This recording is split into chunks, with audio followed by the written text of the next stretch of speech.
Dalam nama Bapa dan Putra dan Roh Kudus. Amin.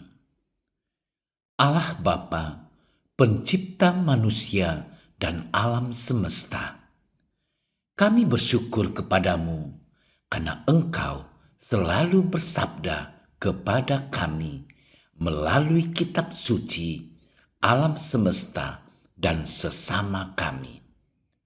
Utuslah Roh-Mu yang kudus kepada kami masing-masing, agar kami mau membuka diri kami untuk mendengarkan sabda-Mu dan merenungkannya.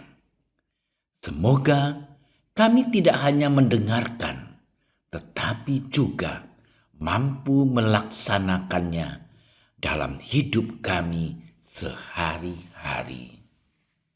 Amin.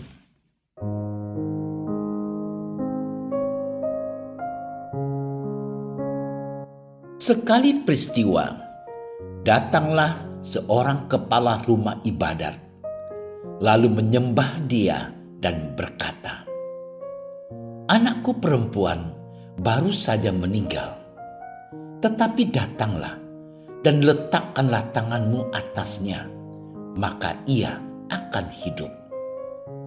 Lalu Yesus pun bangunlah dan mengikuti orang itu bersama-sama dengan murid-muridnya. Pada waktu itu, seorang perempuan yang sudah 12 tahun lamanya menderita pendarahan, maju mendekati Yesus dari belakang dan menjamah jumbai jubahnya. Karena katanya dalam hatinya, "Asal ku jamah saja jubahnya, aku akan sembuh." Tetapi Yesus berpaling dan memandang dia serta berkata, "Teguhkanlah hatimu, hai anakku, imanmu telah menyelamatkan engkau." Maka sejak saat itu sembuhlah perempuan itu.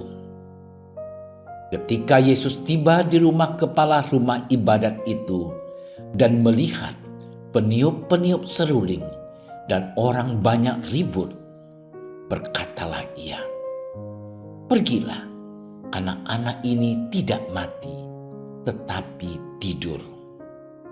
Tetapi mereka menertawakan dia. Setelah orang banyak itu diusir, Yesus masuk dan memegang tangan anak itu. Lalu bangkitlah anak itu. Maka tersiarlah kabar tentang hal itu ke seluruh daerah itu. Demikianlah sabda Tuhan. Saudara-saudariku yang dicintai Tuhan, berdoa juga berarti meminta kepada Tuhan. Tapi bagaimana kita meminta? Ada banyak cara. Bisa saja mendaraskan deretan permintaan seperti list belanja dan membiarkan Tuhan memilih mana yang mau dikabulkannya. Bisa juga meminta 1 atau 2 permintaan saja. Tapi seperti memaksa atau setengah memaksa. Tapi bisa jadi kita meminta kepada Tuhan dengan syarat. Misalnya, "Kabulkanlah doaku ini ya Tuhan. Jika tidak, saya pindah agama. Saya tidak beragama." Dan lain-lain sebagainya. Saudara-saudariku yang dikasihi Tuhan, Injil hari ini mengisahkan 2 sosok yang memiliki tindakan iman yang luar biasa. Pertama, seorang kepala rumah ibadat, dan yang lainnya perempuan yang mengidap penyakit pendarahan. Sosok pertama datang dari orang yang dianggap kafir, namun ia percaya bahwa belas kasihan Tuhan melampaui batas dan sekat yang dibuat manusia. Demikian juga dengan sosok kedua. Ia tidak mendesak Tuhan dengan kata-kata, tapi cukup dengan menjamah ujung jumbai jubahnya saja. Ia tahu belas kasihan Tuhan mengenal hasrat hatinya yang terdalam. Asal ku jamah saja jubahnya, aku akan sembuh. Saudara-saudariku yang dicintai Tuhan, kedua sosok ini hendak menunjukkan iman mereka akan belas kasihan Tuhan. Mereka tidak memaksa Tuhan dan mendahului kehendak Tuhan atas apa yang mereka harapkan. Mereka menanggalkan ego dan dengan penuh kepasrahan iman membiarkan Tuhan berkarya atas mereka. Hal ini cukup terbukti ketika Tuhan memenuhi keinginan mereka. Saudara-saudariku yang terkasih, memiliki iman bukan berarti memaksa Tuhan dengan berbagai permintaan untuk mengabulkan setiap permohonan atas dasar kehendak kita. Iman yang benar adalah tindakan yang mengandalkan belas kasihan Tuhan. Karena belas kasihan-Nya lah Ia menganugerahkan kita iman. Dan karena belas kasihan-Nya, doa-doa kita dikabulkannya. Saudaraku yang terkasih, berdoalah memohon belas kasihan-Nya. Dan biarkan Tuhan merahmati kita dengan belas kasihan-Nya. Tuhan memberkati kita. Tuhan Yesus, seringkali kami bertindak atas kehendak kami sendiri, bukan karena iman akan belas kasihan-Mu. Semoga Engkau menganugerahi kami kebijaksanaan untuk meminta belas kasihan-Mu, sehingga kami pun berkata-kata dan bertindak seturut belas kasihan-Mu. Engkaulah Tuhan kami, kini dan sepanjang segala masa. Amin.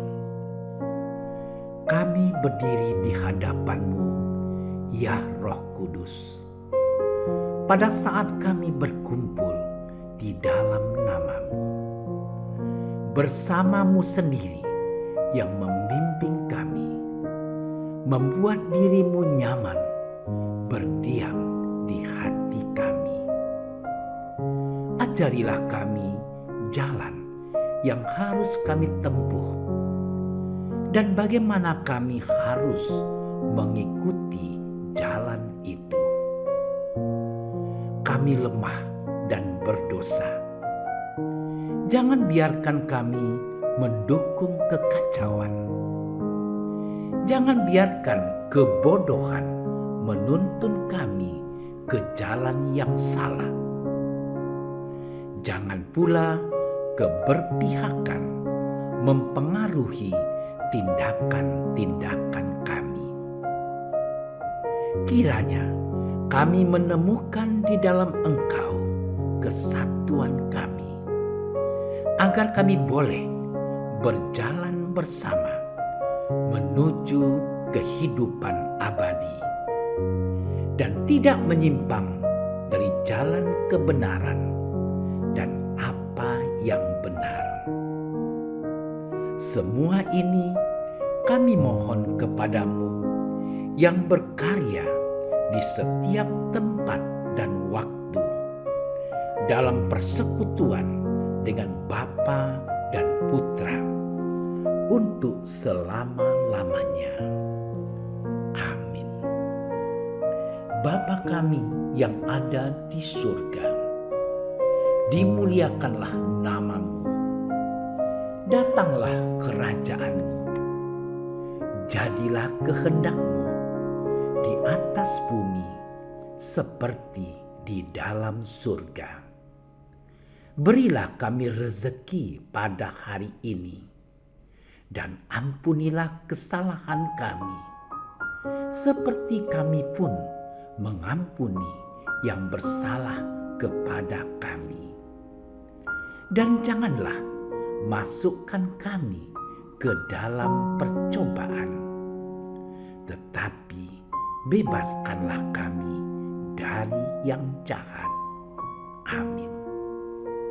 Salam Maria, penuh rahmat, Tuhan sertamu.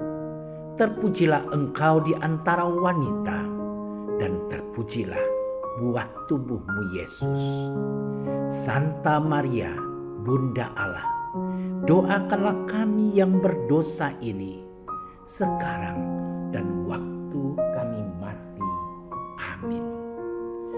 Kemuliaan kepada Bapa dan Putra dan Roh Kudus, seperti pada permulaan, sekarang, selalu, dan sepanjang segala masa. Amin. Dalam nama Bapa dan Putra dan Roh Kudus. Amin. Terima kasih sudah menyaksikan renungan hari ini. Jangan lupa like, subscribe, dan aktifkan tombol loncengnya agar Anda yang pertama mendapatkan notifikasi updatean renungan harian dari Komsos Keuskupan Padang. Dan bagikan ke sosial media agar saudara-saudara kita dapat mendengarkan dan merenungkan firman Tuhan.